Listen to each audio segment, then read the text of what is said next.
And Jill and I lost a dear friend. I've been hanging out with Jimmy Carter for over 50 years, it dawned on me. And I had countless conversations with him over those years. I always would be proud to say that he used to kid me about it, that I was the first national figure to endorse him in 1976 when he ran for president. There was an overwhelming reason for it, his character. What I find extraordinary about Jimmy Carter, though, is that millions of people all around the world, all over the world, feel they lost a friend as well, even though they never met him. And that's because Jimmy Carter lived a life measured not by words, but by his deeds. Just look at his life's work. He worked to eradicate disease, not just at home, but around the world. He forged peace, advanced civil rights, human rights, promoted free and fair elections around the world. He built housing for the homeless with his own hands. And his compassion and moral clarity lifted people up and changed lives and saved lives all over the globe. Jimmy Carter was just as courageous in his battle against cancer as he was in everything in his life. Cancer was a common bond between our two families, as of many other families. And our son Bo died. When he died, Jimmy and Rosalind were there to help us heal. Jimmy knew the ravages of the disease too well. He lost his father, his brother, his sisters to this terrible disease. So when Jimmy was diagnosed, we did our best to comfort him. We met with him down in Plains. We met with him anyway. We talked and shared our beliefs that as a nation, we have the talent. We have the talent and the resources to one day end cancer as we know it if we make the investments. He believed that like I do. I'll always cherish having seen Jimmy and Rosalind Carter together. Theirs was a love affair of the ages. While we'll miss them both dearly, I do take some solace, and our kids were saying it, that they're united once again. We're going to remain forever in our hearts, but they're together again. The entire Carter family, on behalf of the world, the whole nation, we send our whole heartfelt sympathies and gratitude. Our gratitude for sharing President Carter with us for so many years.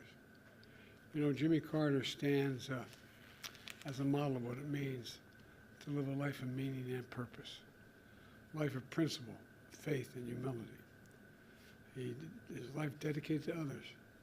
You know, he was like my dad. He thought that, he said, Joey, a job's about a lot more than a paycheck. It's about dignity, your dignity. About being able to look your kid in the eye and say, honey, everything's going to be okay.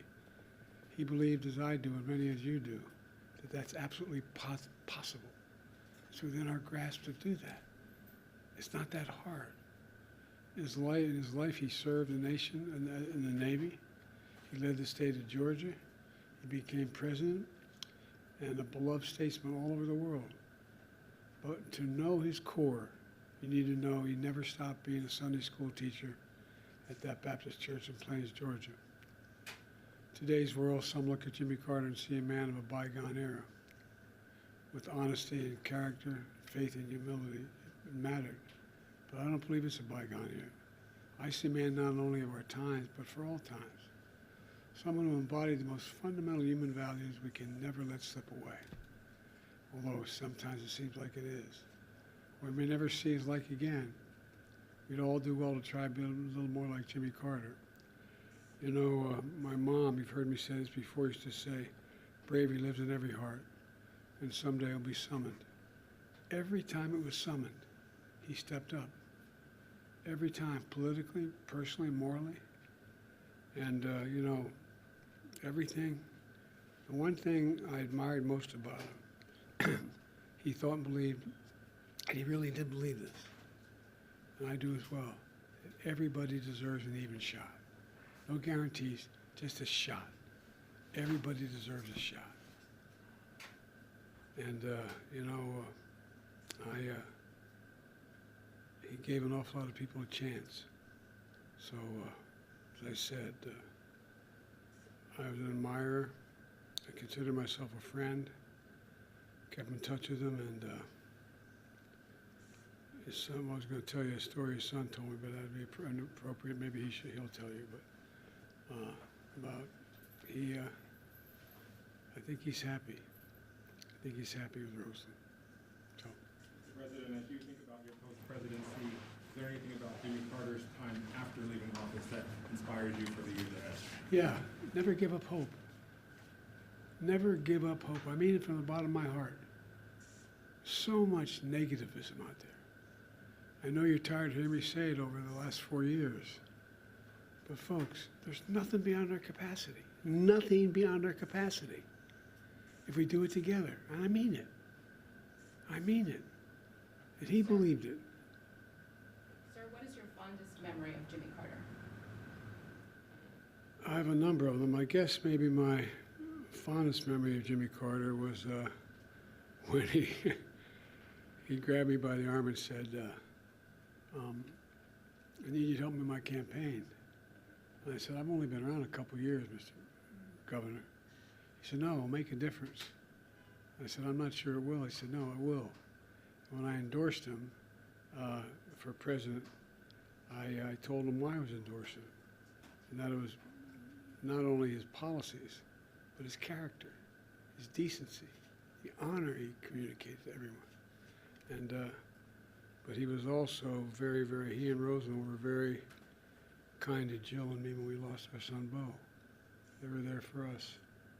And I don't know, it's, I think that what Jimmy Carter is an example of is just simple decency.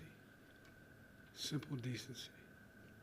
And I think that's what the rest of the world looks to America for. So what members of the family have you spoken to? I think I've spoken to all the children. Maybe some, I just got off the phone with, I think there were, I don't know how many on the phone, but I think, and I've spoken to some of the friends of the family. They're helping with the services. And my team is working with his family and others to see to it that he is remembered appropriately here in the United States and around the world. There's a process we're going through that will take a little time to set up this. I announced earlier today we're going to do a major service in Washington, D.C. on behalf of him. But that's a formal procedure that's underway. So I'm sure we start talking a lot to the family between now and my main contact is Chip. Is there Thank you. President Trump to take from President Carter?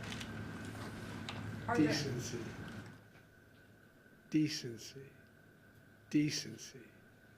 Everybody deserves a shot. Everybody. Can you imagine Jimmy Carter walking by someone who needs something and just keep walking? Can you imagine Jimmy Carter referring to someone by the way they look or the way they talk? I can't. I can't. You know, I think the end of the deal here is that one of the reasons why we're looked to by the rest of the world, for the bulk of our nationhood, we've laid out what our values are. You said what we believe. It's not just in the Declaration, we hold these truths to be self-evident, but there's a feeling. The rest of the world looks to us, And he was worth looking to. So thank you very much. Appreciate it. Thank you.